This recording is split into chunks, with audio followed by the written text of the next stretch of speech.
Hey everyone, Matt Fiedler here, and I have some great news. Thanks to all you guys, I hit another YouTube milestone. I finally hit 2,000 subscribers, and I could not be happier. If I knew 4 years ago that I would hit this number, I mean, to some people it's not a huge number. It's huge to me, though, because it shows, at least 2,000 people care enough about my stuff to want to follow what I do and what I create. And that really means a lot to me. So what I wanted to do for you guys, I put out a video a few weeks ago asking you guys to vote for your favorite Matt Fiedler video, and over the years, what have you come to like the most from me, and so I've made up this top 10 list, and I don't know if you guys are going to agree with me or disagree on what order this stuff's in, but it's what you guys voted on, and my personal touches on what I had the most fun doing. So let's get it going. At number 10, we have, it's split, because this is the first thing I ever did with YouTube, and then the second part of it is something that I tried doing and had fun doing, but it's just too time consuming and has to be done every week. But the first part was the Matt Fiedler Show. I started the Matt Fiedler Show in April of 2006. It was pretty much just a thing for people in my high school to enjoy. I really wish that I had done stuff with it sooner. Cutting up the interviews, having the very corny, very terrible jokes, having the sports facts. I still don't know why I put sports facts in there. I had an ESPN trivia game, or Sports Illustrated trivia game, and just decided to throw sports facts in there. But that's how I started, and the quality was absolutely terrible now that I look at it, but I had fun doing it, and people in school finally recognized that I had something going for me. So like I said, I wish I did it earlier, but it never really, it just never happened. But I'm glad what it ended up becoming. And the Matt Fiedler Minute was something I did when I came out of college. It was kind of like a weekly update on news and stuff with my own personal twists.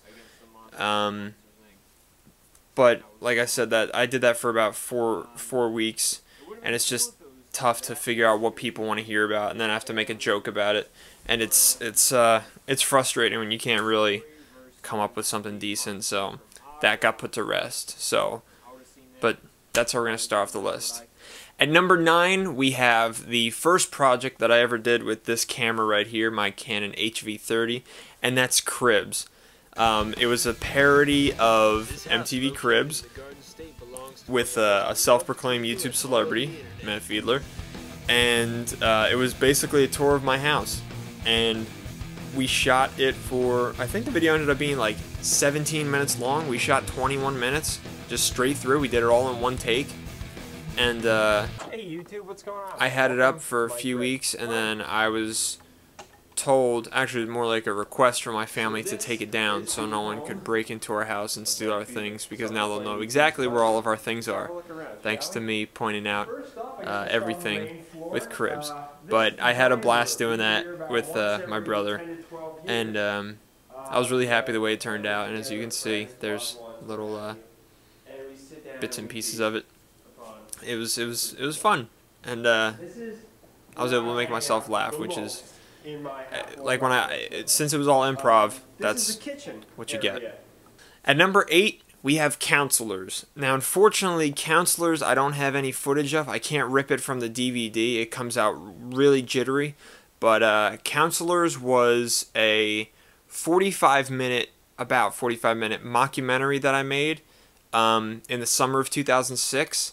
It was in the style of Clerks, I'd say the most. I was a camp counselor at our local, in our local school district, and it started out, introducing all the counselors, and then introducing the different events that we have, like Pizza Day and Halloween Day and Dodgeball and Foursquare and Nine Square. Not the Foursquare we know today, like the location social network thing, but Foursquare, the game where you smack a ball into someone's square. and it was mainly an inside joke with all the counselors. We had a viewing party at the end of the summer, and everyone loved it. And I edited it and with one of my fellow counselors, Dan Johnson, and it was hilarious to us. It probably wouldn't be funny to all you guys because you don't know who the kids are, but it was fun for me. And 45 minutes long, and I burnt a copy for every one of the counselors. That took some time, but I'm glad I did it because I love the way it came out.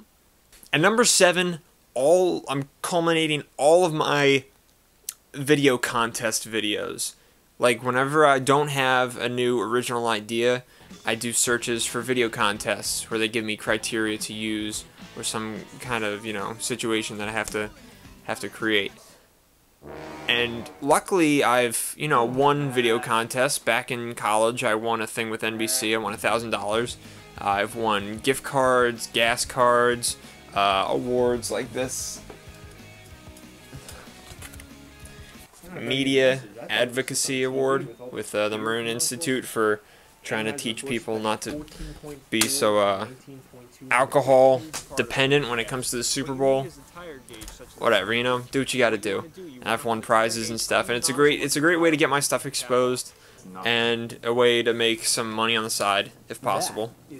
And usually I'm pretty happy with the way stuff comes out, and I always ask for people to help voting, which you guys do. And again, thank you for supporting me with all these contests. I know I berate you with all these notifications and bulletins saying vote for my video, but really I do appreciate the support, and you really have no idea how much it means to me.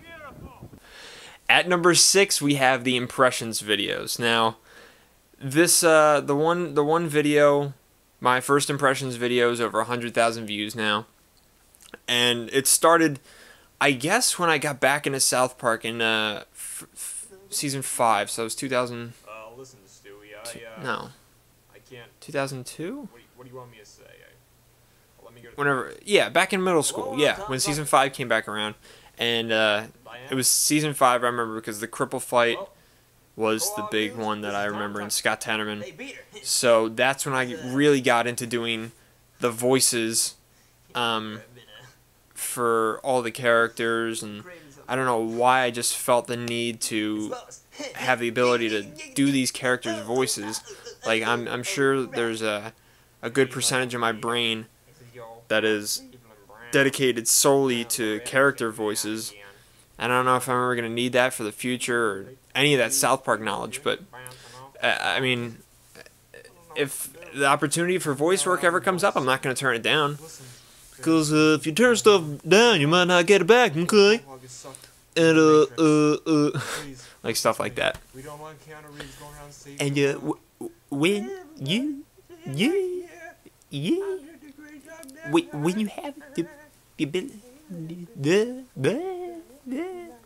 you have the ability to do different voices, you don't want to limit yourself. That was more like Bobby Boucher from The Waterboy, jeez. Anyway, the impressions videos generated tons of recognition for me. People saying that I'm fantastic. People saying that I should never put a video on YouTube again because of how awful I am. So there's a fine line between praise and hate, I guess you want to say, praise or criticism. But I've kept on trucking along. I'm not gonna let that stop me. And so all you haters, you can say all you want, but I'm not going away anytime soon. At number 5, we have the That's What She Said series. I'm a huge fan of The Office. As you see in the first That's What She Said video, I'm wearing an Office shirt. And I know That's What She Said didn't originate from The Office. The earliest I remember it coming from is Wayne's World, or Wayne's World 2. Not one of the sketches, but from the movie itself, they say, "Yeah, that's what she said." Wayne says it, but we mostly know it from The Office, this generation at least, but because when I was born, I still know it from Wayne's World. But this was just something that we were able to see, how many stupid phrases we could come up with that would lead into That's What She Said. And it turns out, say there's 15 of them in a script, and we made 4 of them, 60 of them, and that wasn't even like with anything that sexual.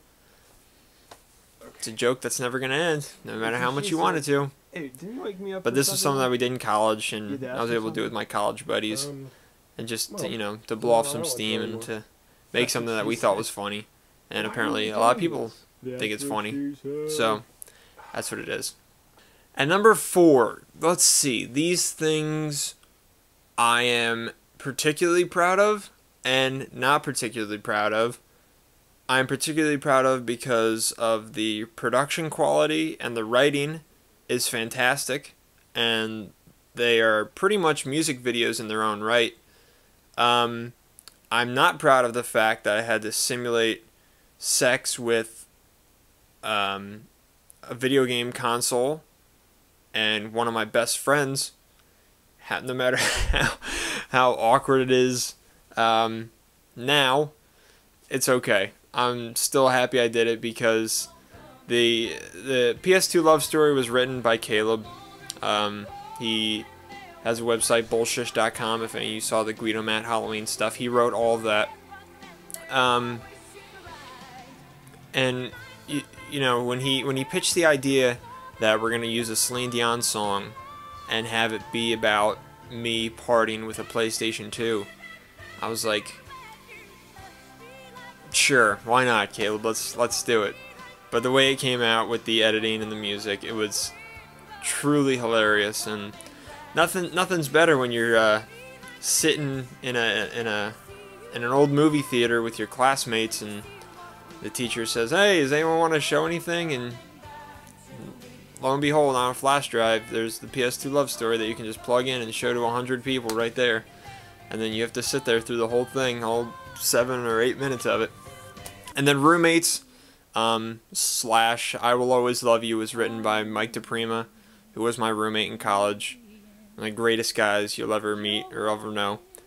And this was like a month before we graduated, and he just wanted to write the little I Will Always Love You by Whitney Houston, and just how it applied to our relationship that we had over the past 2 years. And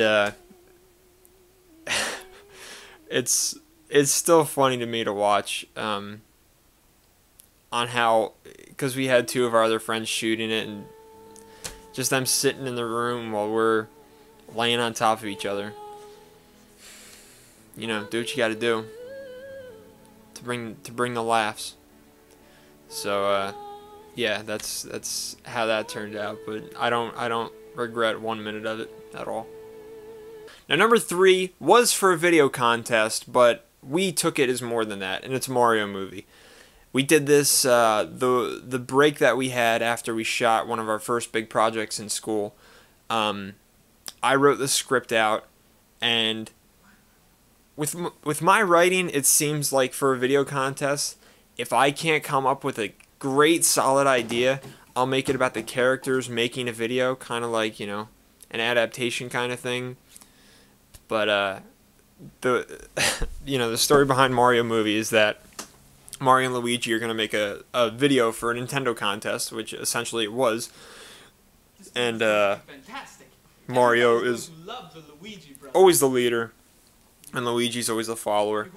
And he wants to make, Luigi wants it to look good, and Mario just wants it to be his way. And the whole green screen thing was something that I came up with, and because we had a green screen in our apartment, and Luigi having the green shirt, and we thought, when I thought of that, I'm like, can we pull it off? Is it gonna look decent at all to just have him be see-through? And of course you can still see my face and arms and everything, but the green is gone, so you just see emptiness right in my chest with my overalls, the ladies' overalls that we got at the Salvation Army.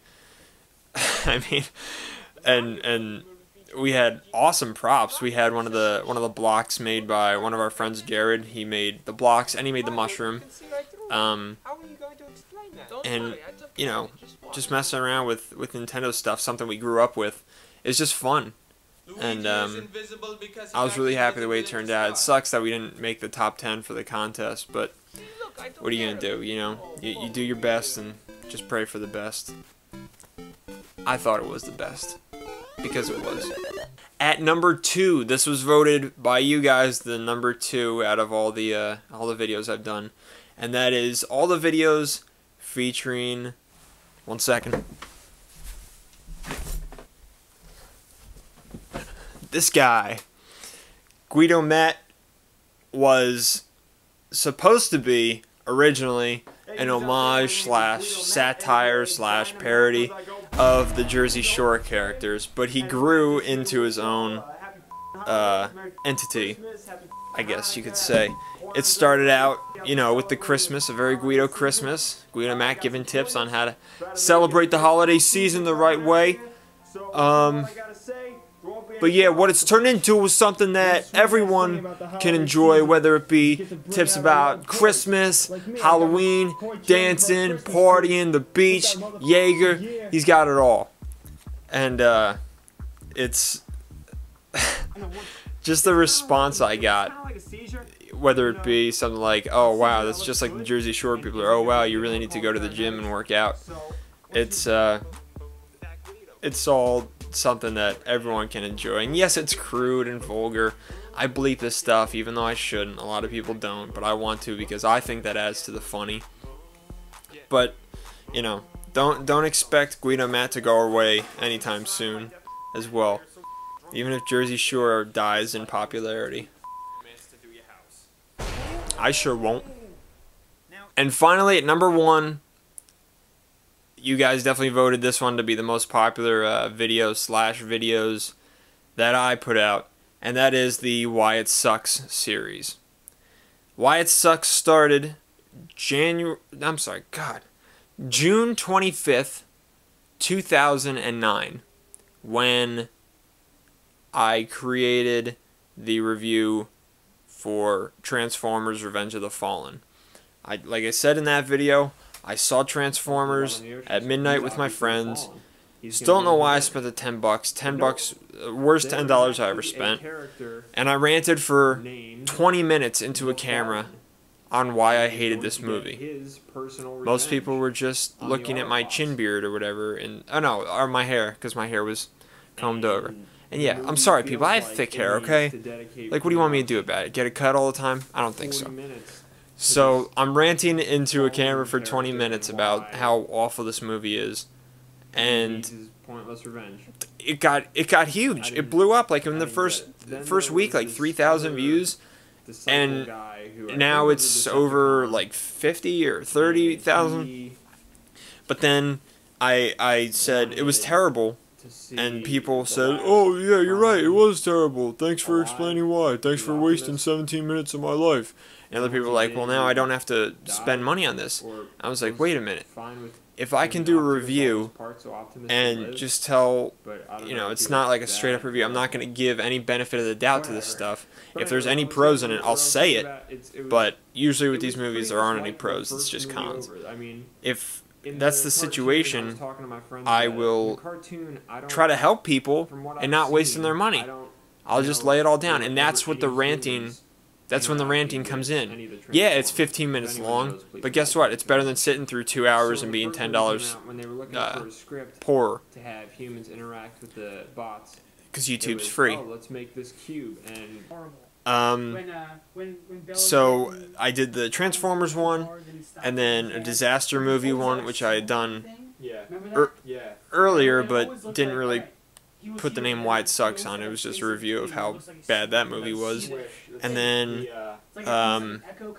there was the Paul Blart one, and then one I did for The Room, which is currently the most popular episode of Why It Sucks. I put up the one with The Room, and I got a copyright claim from Wiseau Films, Tommy Wiseau, in all of his majesty, or whatever you want to call it.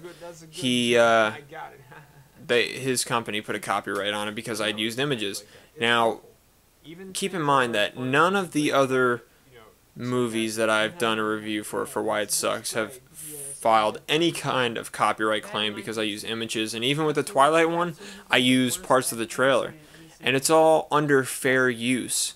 If you're doing a review or commentary of some kind of medium, it's considered fair use.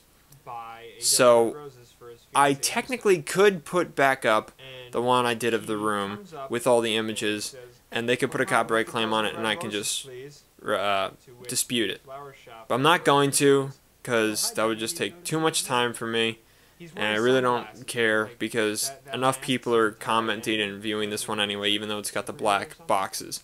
So if anyone was wondering why there's black boxes on that episode, that's because I just blacked out all the images instead of shooting the whole thing over again, because I didn't have the project file from Final Cut saved. Way to go, Matt. But Tommy, I mean, you can't take away what the people want, no matter how much you want to. I'm just kidding. Yep, that's my Wiseau impression. Back to the impressions. But anyway, that's it, guys. Thank you so much for the past 4.5 years, for all of your dedication and support to me. If you like what you see, let me know. If you don't like what you see, let me know. I'm open to everything, and be constructive with your feedback. Please. It doesn't help me just saying, "Oh, you're gay, go kill yourself." Come on. We're all better than that. So, here's to the next 2,000 subscribers. Here's to you guys for being awesome. Plain and simple as that. And I hope to see you down the road. I got new stuff coming out. Hopefully something that everyone can enjoy. If you do enjoy, tell your friends, have them subscribe, and have them tell their friends to subscribe. If you don't like what you see, don't be a big mouth. Or you can just say, "Hey, this guy sucks. Look at this video," and subscribe to him, because he's going to have more stupid crap coming out that you can just make fun of. I'm fine with that too. So, until next time, like I always say, I'll see you later. Thank you.